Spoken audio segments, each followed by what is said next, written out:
Okay, so thanks, John. Thanks for joining the call. Just start by telling us a little bit about the LawTech Consultancy, and then we can dive into things. Yeah, hi Liam. We started this almost 3 years ago, but had actually previously done it for nearly 9 years. And the idea of the LawTech Consultancy is that there is a load of legal tech solutions. They're all trying to sell to law firms or in-house legal teams, and it's become a very cluttered market. And the people that, as far as I was concerned, the people who were succeeding in the market were those that spent the most amount of money on salespeople and marketing, and not necessarily the best solutions. So the idea of the LawTech Consultancy is it's a completely free service to law firms and the in-house teams, to introduce to them some legal tech solutions that are relevant to them and their law firm or their in-house team. So we arrange a number of demos and get interested lawyers to see interesting products. Obviously, right now, it's become super relevant because of the rise of AI, and every solution we work with is AI generated in some way, shape or form, whether that be machine learning AI or generative AI. No, makes sense. Makes sense. Cool. And then let's sort of dive into a little bit around kind of our experience together, which is, well, it's been good for me, and I hope it's been the same for you. So It's been excellent, actually. yeah, great. So I know a lot of people talk about they've been burned before. So, I mean, just tell me about before we started working together and what you guys were doing in terms of the lead generation or booking meetings sort of thing. Look, I tried 4 or 5 different routes. Probably on paper looked very similar to yours, actually. People that said on a cold email, we can get you X number of leads and we can do this and we can do that. And I tried some of those, never really worked particularly well. Either we were getting a load of people that didn't turn up or a load of people that weren't relevant. Then we moved to an outbound route, which is someone said, don't worry, we've got 30 people that are going to make outbound calls on your behalf and we'll book in meetings. Yeah, that didn't kind of work either. Pretty much the same reasons, which was that people either didn't turn up to meetings, were the wrong people when they did turn up, or that it just wasn't qualified in quite the same way. We've been backwards and forwards with other lead providers. None of them have worked, as you know, because we're working fairly closely together.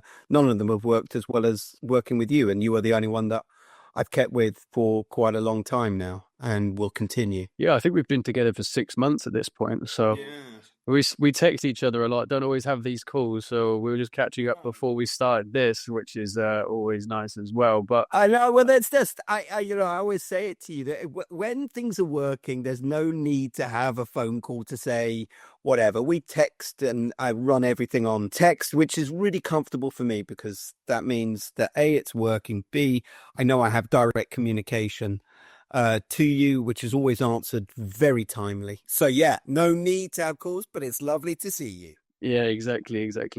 And then just on to something that we get asked a lot. So around kind of the cost, just running through that, do you kind of validate the cost of our service in terms of the return you're getting? I mean, how many meetings do we book for you on average a month? I think it's around the 20 mark, 15 to 20-ish. Yeah, that's exactly it. Look, with all of these things, they're easily quantifiable. I don't care, and I think I've said this to you time and time again. I would much prefer to have 3 or 4 meetings every month that all hit the mark than 20 where 3 or 4 hit the mark. And that's what I really feel with the stuff that we do together is a real differentiator between anyone else, because it's wonderful to have 20 meetings, but I much prefer, and I do say to you, get me 5 that are really good, and that's it. And of course, you don't know that, so there has to be a little bit of fat added on to make sure that some people need to rearrange, or some people don't show because of any number of different reasons. But we have very few of those, as you well know, because I text you every time saying so and so doesn't turn up. And it's not very many. So I'm going to stress that the reason that we stick and why we're going to be with you for a very long time is quality, not quantity. So the quality, and by the way, I think in the first month, we had a shaky first month. There was no denying it. We did have a kind of, let's just see. And we did have a few phone calls at the beginning to change the message, to change it was. the last 5 months have been exceptional, and I don't want to change anything. So Yeah, exactly. That's something I always say to people, that there is a testing phase here, right? And there is an initial which message is going to work, which can take a couple of weeks before you really dial it in. And I mean, I think we're there with you and our messaging because, I mean, over the last 5 months, yes, we iterate on things based on the data that we're seeing, but there's no need for us to kind of go back to basics, which we did at the start to say, okay, what is the kind of core message here? That I think we did kind of have a bit of back and forth in the first couple of weeks before we started booking those calls. yeah, no, absolutely, and I think it's part of it. And I want you to remember how we met in the first place, which was from a cold email by you. And I was really cheesed off with the current provider, yet another one that promised me the world. And you just hit me at the right time with the right message that made me do it. I'd never met you, I'd never spoken to you, and it was like, okay, come on, I'll give it a go. Not expecting very much because I've been semi-burnt, but yeah, that's it. No, amazing. And then just in terms of, because we're obviously quite a small team, and I think you've experienced some of our growth actually. I mean, at the start when we started to work together, we were a smaller team than we are now. But just in terms of that, what's that experience been like with a smaller team, and especially our like responsiveness and kind of communication? I much prefer. I've only worked with bigger companies before you on this, and the excuse was always on the individual that has then left. And it just gave you this, okay, well, I understand that Steve has left the business now, and Steve was my main contact. It didn't really help me at all. And I think having a smaller team, especially with something that is like, it's important to have direct communication with someone that you can actually bounce ideas off, but then also say, look, this isn't working, or this is working, or what about this? And I think that's you don't get that with a bigger team. You just don't. And personnel change a lot. And we've stuck pretty much with you since day one because we have the ability to have those conversations and get responses. Even, I mean, look, I work unnecessarily long hours. And so have often sent you a text or received a text, at 10 o'clock at night with, no bother whatsoever. So I've much more enjoyed working with a smaller team than a bigger team. Bigger doesn't mean better in this game. Yeah, exactly. And marketing, that's for sure. It's just having the idea. I think that one good thing is that if there's any personal changes, I think the business would go down because I'm the one managing all of these accounts, right? So that's kind of one of the good things there too. But okay, and then in terms of, because you obviously travel a lot, John, you go to a lot of conferences, so that's obviously a significant outlay in cost versus kind of the meetings that we're able to get you. And I know it doesn't stop you going to those events because you kind of have to, because you're part of that kind of networking. But how do those kind of costs compare to each other? Yeah, look, I see those as branding exercises as much as marketing. Right. So I have to be there. I have to be seen.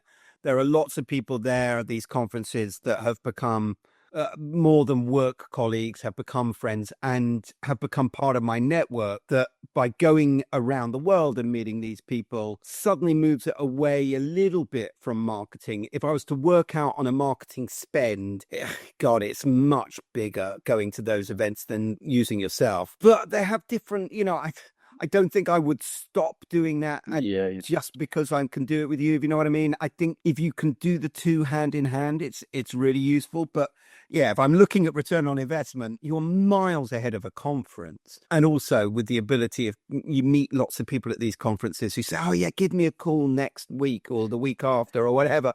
And they never respond. So, you've got to take it and that's the way it is. But yeah, pound for pound, you're a foundation of our marketing and what we're doing. And it's the first bill that we sign off every month. So no, perfect. And then just one final kind of closing point, John. Would you recommend this to anyone else? What kind of business, or based on your experience? I mean, you're obviously a B2B service provider, which kind of a lot of our clients are. They're either B2B service providers or kind of SaaS, I guess, some of them. But is that who you'd recommend this to? Yeah, completely. I'd recommend it to anyone that has a definitive market, B2B, of something they want to get in touch with, where their own email outreach becomes a little bit harder because it's time consuming. It is difficult. I think I said to you at the very beginning of this, leave those people alone. They're my people. I'm going to deal with those. Everyone else is yours. Yeah. And I think that kind of hit really well, which was, right, geographically, where are we going? What type of organization are we going after? What kind of job titles? And then we were able to say at the beginning, here's our hot list of 200, 300 people that we're already speaking to. Don't go near those, and then go for it. So would I recommend it? Geez, I think I already have done, but if I haven't, I definitely would, because you're the only one that has made this work for us. And I'm not just lying here. I'm being deadly serious. You are the only ones that have worked for us within this sector, and we've tried 4 or 5, 5 or 6. Yeah. So yeah, definite recommendation. If you are looking at getting qualified, good leads through, then they shouldn't look any further than you. No, perfect. Well, great, John. Thank you. Thanks for jumping on the call. No worries. See you soon. Cheers. See you soon. Cheers.